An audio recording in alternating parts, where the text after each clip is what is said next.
ഈശോ മിശിഹായ്ക്ക് സ്തുതിയായിരിക്കട്ടെ. Logos quiz 2026 പാഠഭാഗമായ യോഹന്നാൻ 3-ാം അധ്യായത്തിൽ നിന്നുള്ള ചോദ്യോത്തരങ്ങളടങ്ങിയ വീഡിയോയാണ്. ഒന്നാമത്തെ ചോദ്യം, ഫരിസേയരിൽ ഉണ്ടായിരുന്ന യഹൂദ പ്രമാണി നിക്കോദേമോസ്, അങ്ങ് എവിടെ നിന്ന് വന്ന ഗുരുവാണെന്ന് ഞങ്ങൾ അറിയുന്നു എന്നാണ് നിക്കോദേമോസ് യേശുവിനോട് പറഞ്ഞത്. ദൈവത്തിൽ നിന്ന്. ദൈവം കൂടെയില്ലെങ്കിൽ ഒരുവനും നീ ചെയ്യുന്ന എന്തു പ്രവർത്തിക്കാൻ കഴിയുകയില്ലെന്നാണ് നിക്കോദേമോസ് യേശുവിനോട് പറഞ്ഞത്. അടയാളങ്ങൾ.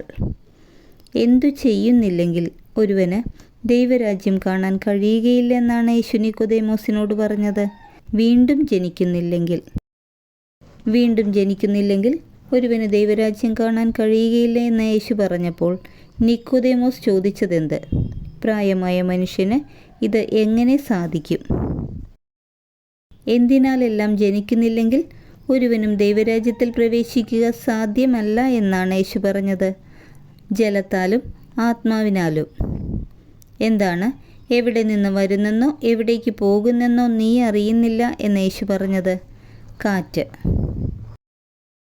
എന്തിൽ നിന്ന് ജനിക്കുന്നവനോടാണ് കാറ്റിനെ താരതമ്യപ്പെടുത്തിയിരിക്കുന്നത്?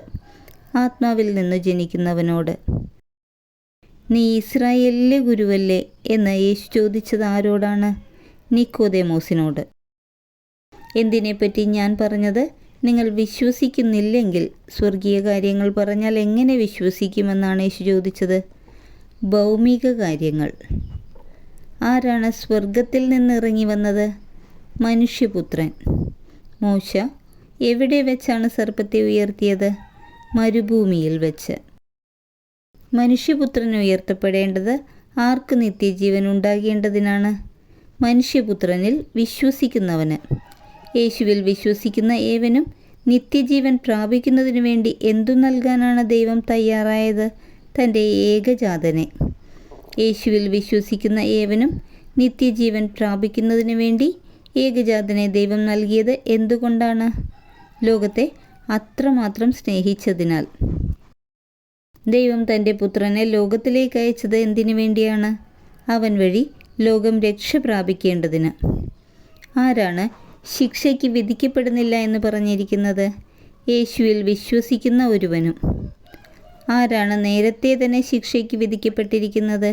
ദൈവത്തിൻ്റെ ഏകജാതൻ്റെ നാമത്തിൽ വിശ്വസിക്കാത്തവൻ.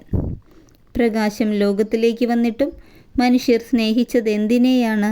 അന്ധകാരത്തെ. എന്തുകൊണ്ടാണ് മനുഷ്യർ പ്രകാശത്തേക്കാൾ അധികമായി അന്ധകാരത്തെ സ്നേഹിച്ചത്? അവരുടെ പ്രവൃത്തികൾ തിന്മ നിറഞ്ഞതായതിനാൽ. പ്രകാശത്തെ വെറുക്കുന്നതാര്? തിന്മ പ്രവർത്തിക്കുന്നവൻ. എന്തുകൊണ്ടാണ് തിന്മ പ്രവർത്തിക്കുന്നവൻ വെളിച്ചത്ത് വരാതിരിക്കുന്നത്? അവൻ്റെ പ്രവൃത്തികൾ വെളിപ്പെടാതിരിക്കുന്നതിന്. വെളിച്ചത്തിലേക്ക് വരുന്നതാര്? സത്യം പ്രവർത്തിക്കുന്നവൻ. സത്യം പ്രവർത്തിക്കുന്നവൻ്റെ പ്രവൃത്തികൾ എങ്ങനെയുള്ളതാണ്? ദൈവ ഐക്യത്തിൽ ചെയ്യുന്നവ. സാലിമിനടുത്തുള്ള ഏനോനിൽ യോഹന്നാൻ സ്നാനം നൽകിയിരുന്നത് എന്തുകൊണ്ട്? അവിടെ വെള്ളം ധാരാളം ഉണ്ടായിരുന്നതിനാൽ. യോഹന്നാൻ്റെ ശിഷ്യന്മാർ ശുദ്ധീകരണത്തെപ്പറ്റി തർക്കമുണ്ടായത് ആരുമായാണ്? ഒരു യഹൂദനുമായി. ജോർദാൻ്റെ അക്കരെ നിന്നോടുകൂടി ഉണ്ടായിരുന്നവൻ എന്ന ആളുകൾ യോഹന്നാനോട് വന്നു പറഞ്ഞത് ആരെക്കുറിച്ചാണ്? യേശുവിനെക്കുറിച്ച്. എവിടെ നിന്ന് നൽകപ്പെടുന്നില്ലെങ്കിൽ ആർക്കും ഒന്നും സ്വീകരിക്കാൻ സാധിക്കുകയില്ല എന്നാണ് യോഹന്നാൻ പറഞ്ഞത്. സ്വർഗത്തിൽ നിന്ന്. ഞാൻ ആരല്ലെന്നും അവനു മുമ്പേ അയക്കപ്പെട്ടവനാണ് എന്നുമാണ് യോഹന്നാൻ പറഞ്ഞത്. ക്രിസ്തുവല്ല.